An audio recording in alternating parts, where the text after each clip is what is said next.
జీవనం సాగించవచ్చు అనేదే చట్టం చెప్తుంది తప్ప చట్టం అంతకన్నా చెప్పదు. కాబట్టి ఆ ఫారెస్ట్ భూముల యొక్క ఓనర్షిప్ ఎట్టి పరిస్థితుల్లో మారదు.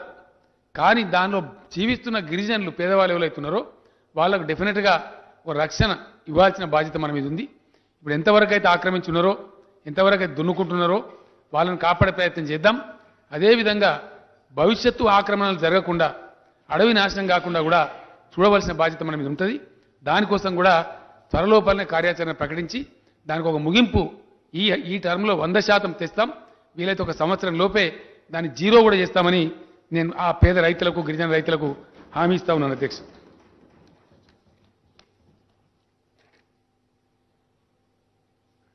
అధ్యక్ష, వెంకటరామరెడ్డి గారు ఇంకో మాట కూడా వెంకటరమణారెడ్డి గారు ఇంకో మాట చెప్పినారు. గవర్నర్ ప్రసంగంలో వివరాలు లేవు. ఉండవండి. గవర్నర్ ప్రసంగంలో వివరాలు ఎట్లుంటాయి సార్? ఉండటానికి ఆస్కారమే లేదు. అది బడ్జెట్ డాక్యుమెంట్ కాదు కదా సార్. అది వివరాలు ఉండవు. గవర్నర్ ప్రసంగం కానీ రాష్ట్రపతి ప్రసంగం కానీ అధ్యక్ష, మరి నేను చాలాసార్లు ఉన్నా. నేను ఇప్పుడు 8 సార్లు ఎమ్మెల్యే అయినా, 5 సార్లు ఎంపీ అయినా, కేంద్రంలో మంత్రి ఉన్నా, ఆడ కూడా రాష్ట్రపతి ప్రసంగం వినేటువంటి భాగ్యం నాకు కలిగింది. Broad perspective of the government చెప్తారు అధ్యక్ష, మైన్యూట్ డీటెయిల్స్ చెప్పరు. It is not a budget document. లెక్కలు, ఆచారాలు, పత్రాలు, ఫిగర్స్ అవన్నీ ఉండయి. Broad perspective. కొత్తగా వచ్చిన ప్రభుత్వం ఏం చేస్తుంది అని స్థూలమైనటువంటి అది చెప్తారు తప్ప గవర్నర్ ప్రసంగంలో అన్నీ చెప్పారు అధ్యక్ష. అసలు ఉండాలని ఆశించడమే మంచిది కాదు. ఆ విధంగా ఉండదు. చాలా గొప్పగా ఉంది మన గవర్నర్ గారి ప్రసంగం. ఏం ఉండాలన్నా అది ఉన్నది అధ్యక్ష, ఏం ఉండకూడదు అది లేదు. కాబట్టి ఎటువంటి అనుమానాలు అవసరం లేదు, అపోహలు అవసరం లేదు. ఈ గవర్నర్ గారు అంటే నేను ఎందుకు చెప్తున్నంటే అండి, ఒక చిన్న మాట చెప్తే అనుకోవద్దు.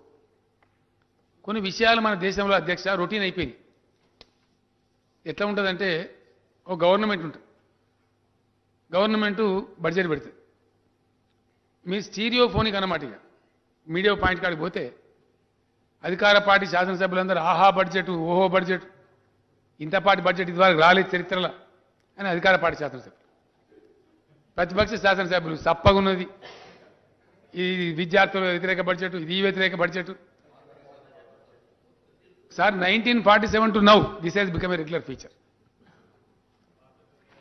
Is it good for the democracy, sir? మంచిదా?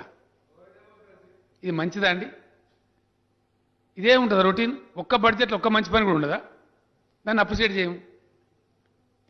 అంటే డెమోక్రసీ యొక్క మెచ్యూరిటీ లెవెల్స్ పెరగాలి అధ్యక్ష. నేను కూడా రాజకీయ కార్యకర్తగా ఇన్ని సంవత్సరాలు సుదీర్ఘంగా పనిచేసిన వ్యక్తిగా నేను మనవి చేస్తా ఉన్నా, ఈ బేసిజాలు పనికిరావండి. ఇవి రొటీన్ పనిచేస్తలేవు కూడా. ఈ స్టీరియోఫోనిక్ విమర్శలు, స్టీరియోఫోనిక్ పొగడ్తలు పనిచేస్తున్నాయంటే పనిచేస్తలేవు. కానీ మనం దాని నుంచి బయటకు వస్తలేము. రావాల్సిన అక్కర ఉన్నది. కొత్త తరం నాయకులన్నా కనీసం దీని మీద కొంచెం డైనమిక్గా, ఎక్స్ట్రా డైనమిక్గా ఆలోచించి రావాలి. We should come up above all these things. అది నేను ఎక్స్పెక్ట్ చేస్తా ఉన్నా, ఆశ కూడా ఉంది నాకు. ఇది రొటీన్ విమర్శలు, రొటీన్ ఇది కాకుండా ప్రాక్టికల్గా మాట్లాడడం మంచిది అధ్యక్ష. అధ్యక్ష, సరే రాజా సింగ్ గారు చెప్పినారు, బలాల గారు చెప్పినారు, వారు ఐటీ పార్క్ని ఓల్డ్ సిటీ అని బలాల గారు చెప్పినారు, ఇషియా సునీల విషయంలో చెప్పినారు, ఇతర సమస్యలు చెప్పినారు. రాజా సింగ్ గారేమో డ్రగ్స్ విషయంలో చెప్పినారు. కేసీఆర్ కిట్స్లో కేంద్ర ప్రభుత్వం ఎంత ఇస్తానని అడిగినారు అధ్యక్ష. వారు ఎందుకంటే ఇచ్చిందేమో చెప్పుకుందామని ప్రయత్నం చేస్తా ఉన్నారు. ఏ కారణం లేదండి, ఏ కారణం కూడా లేదు. కేసీఆర్ కిట్స్లో కేంద్ర ప్రభుత్వం వాటా ఉందని భ్రమలో ఆయన చెప్పినాడు అధ్యక్ష. 5 న్యాయ పైసలు కూడా లేవు. అచ్చంగా మన సొమ్మే, మన రాష్ట్రం బడ్జెటే, కేంద్రం సంబంధమే లేదు అధ్యక్ష. ఇదే అధ్యక్ష ఇక్కడనే సమస్య వచ్చేది. ఎక్కడ అంటే, ప్రధానమంత్రి గారికి నాకు 2-3 సార్లు వాదం జరిగింది అధ్యక్ష. నరేంద్ర మోడీ గారికి నాకు వాదం జరిగింది. నేను పోయినప్పుడు అలానే కాగితం ఇస్తూ ఉంటాడు. కాగితంలో ఏమిటో front line first page first సెంటెన్సే, Telangana did not join Ayushman Bharat scheme అంటూ. ఆయుష్మాన్ భారత్ అని కేంద్ర ప్రభుత్వం పథకం పెట్టినా అన్ని రాష్ట్రాలను జైన్ కామని కోరినా. మేము జైన్ కాలే, మనం కాలే అధ్యక్ష. ఎందుకంటే అది డిసడ్వాంటేజ్ ఉంది దాంట్లో. ప్రజలకు లాభం కన్నా కీడెక్కువ జరుగుతుంది. మన దగ్గరనేమో అధ్యక్ష ఎవరు తెస్తే చరిత్రలో వాళ్ళ కీర్తి ఉండదు అధ్యక్ష. దాన్ని ఎవరు కాదనలేదు, తుడిచేయలేదు. వైఎస్ రాజశేఖర రెడ్డి గారు ముఖ్యమంత్రి ఉన్నప్పుడు తెచ్చిన పథకం ఆరోగ్యశ్రీ పథకం. It's a very good scheme, definitely very good scheme. మాకు బేసిసాలు లేవు అధ్యక్ష. మంచిని ఒప్పుకోవాలి మనం. ఆయన ముఖ్యమంత్రి ఉన్నప్పుడు ఆయనకు ఆలోచన వచ్చింది.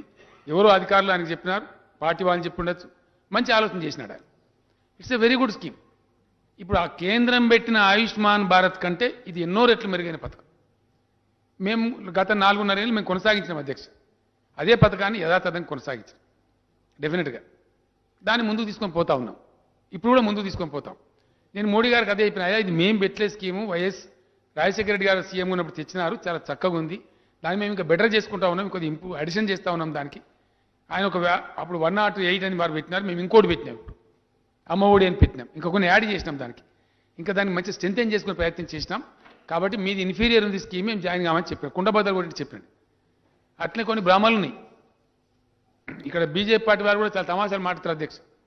మేము ఇన్ని ఇచ్చినాం, డబ్బులు అన్ని ఇచ్చినాం, మీరు ఇచ్చింది ఏంటని నాకు అర్థం, మా హక్కు అది. Central devolution is the right of 29 states in the country. కేంద్ర పన్నులలో వాటా అది రాజ్యాంగబద్ధమైనటువంటి హక్కు, దాన్ని ఏ ప్రభుత్వం ఉన్నా ఇవ్వాల్సిందే, తప్పని పరిస్థితి. కాబట్టి ఆ భ్రమల నుంచి బీజేపీ వాళ్ళు కూడా బయటికి రావాలని చెప్పి కోరుతా ఉన్నా. కేసీఆర్ కిట్లలో రూపాయి నోటు కూడా లేదని కేంద్రంది, అచ్చంగా మనదే. డ్రగ్స్ మన దగ్గర తక్కువ మోతాదులో ఉన్నాయి, మనం అసలు డ్రగ్స్ స్టేట్లో ఫిగరే కాము. డ్రగ్స్ లెక్కలలో మీరేం ఫికర్ చేయకండి రాయసింగ్ గారు, దాన్ని తీసుకుంటాం.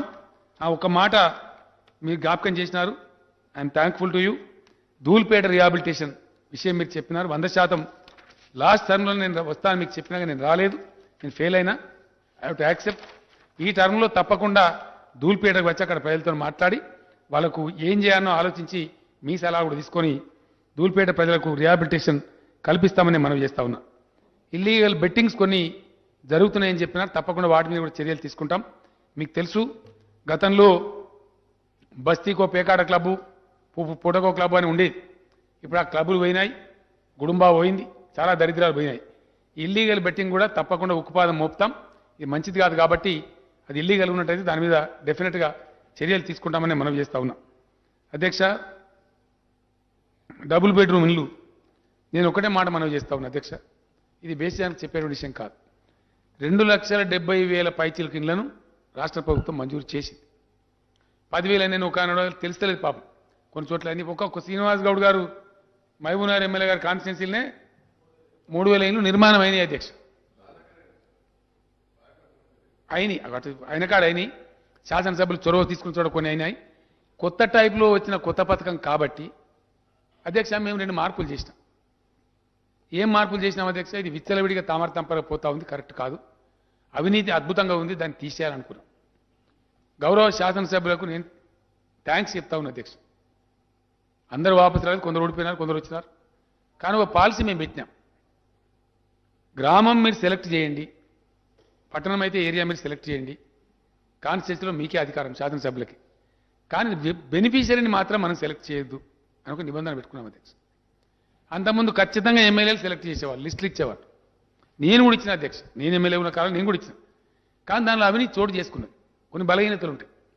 కాళేశ్వరం ప్రాజెక్టు కట్టి వ్యవసాయానికి నీళ్ళు అమ్ముతాం, పరిశ్రమలకు నీళ్ళు అమ్ముతాం, తాగడానికి నీళ్ళు అమ్ముతాం, మొత్తం వ్యాపారమే చేస్తాం. మా ప్రభుత్వం ఉన్నదే వ్యాపారం చేయడానికి. మా ప్రభుత్వం సేవ చేయదు, మా ప్రభుత్వం ప్రజలకు సహాయం చేయదు, వ్యాపారం చేస్తాము. ఆ వ్యాపారం ద్వారా 5,199 కోట్ల రూపాయల ఆదాయం వస్తుందని చూపించి వీళ్ళు ఈ అప్పులు చేసింది. ఈ సంతకాలు పెట్టింది ఎవరు? ఈరోజు అక్కడ కూర్చొని మాట్లాడుతున్న మాజీ ఆర్థిక మంత్రి గారు. ఇది మొదటి విషయం. రెండవది మిషన్ భగీరథ. మిషన్ భగీరథ మీద కూడా ఈరోజు మేము ఇంటింటికి నల్లాలు ఇచ్చినాం. అసలు మీరు పుట్టినప్పుడు ఇటు ఉన్నోళ్ళని అందరిని అడుగుతున్నా, వారిని కూడా అడుగుతున్నా, 2014 కంటే ముందు మనం మంచినీళ్ళు తాగలేదా అధ్యక్ష? మన గ్రామాలలో నల్లాలు లేవా? మన గ్రామాలలో నీళ్ళ ట్యాంకులు లేవా?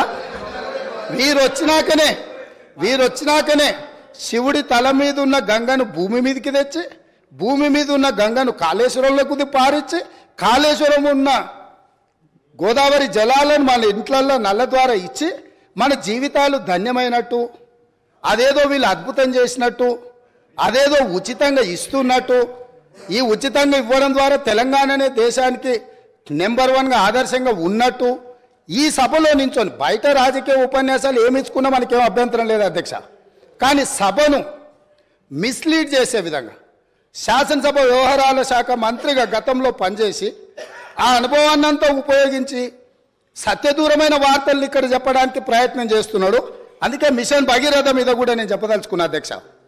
ఇది 2019, 2020 సంవత్సరంలో వీళ్ళు రూరల్ హౌస్ హోల్డ్కి అమ్మడం ద్వారా 1030 కోట్లు సంపాదిస్తామని, మున్సిపల్ కార్పొరేషన్లో ఉండే ప్రజలకు నీళ్ళు అమ్మడం ద్వారా 169 కోట్లు సంపాదిస్తామని, అదేవిధంగా మున్సిపల్ రిక్వైర్మెంట్ ఇతర అవసరాలకు 360 కోట్లు సంపాదిస్తామని, అదేవిధంగా ఇండస్ట్రియల్ అవసరాలకు అంటే పరిశ్రమల అవసరాలకు అమ్మి 4147 కోట్ల రూపాయలు, మొత్తం కలిపి 5706 కోట్ల రూపాయలు ప్రతి సంవత్సరం మిషన్ భగీరథ మీద మాకు ఆదాయం వస్తుంది, మేము ఈ ఆదాయం ద్వారా మీకు అప్పులు తిరిగి చెల్లిస్తామని చెప్పి ఈరోజు బ్యాంకులను మభ్యపెట్టి తప్పుడు నివేదికలు ఇచ్చి లోన్లు తెచ్చిండ్రా? మాజీ ఆర్థిక మంత్రి గారు చెప్పాలి.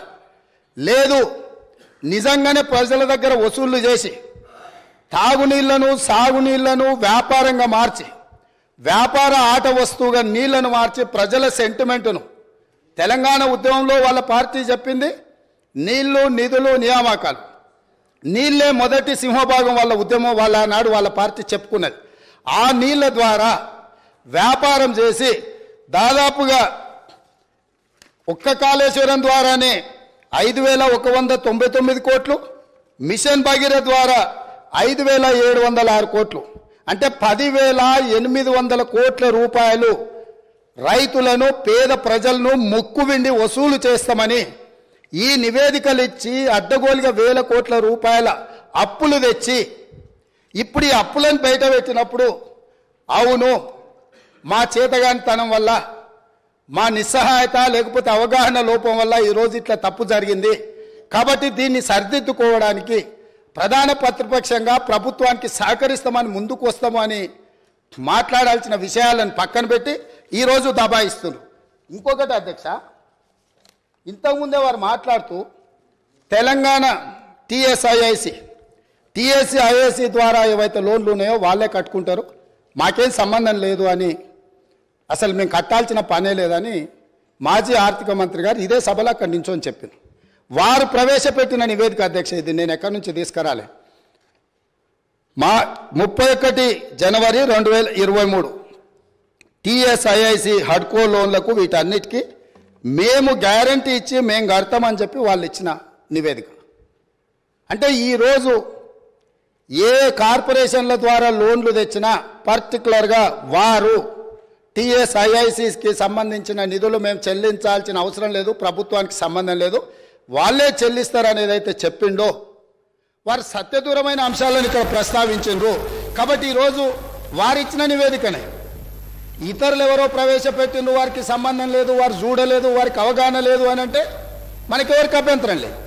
కానీ వారిచ్చిన నివేదికనే తప్పుదోవ పట్టించి ఈరోజు వారు లేదు నేను మాట్లాడిందంతా గతంలో చెప్పింది ఒక రకము, ఇప్పుడు చెప్తున్నది ఇంకొక రకం అని చెప్పి వారు మాట్లాడే ప్రయత్నం చేస్తారు.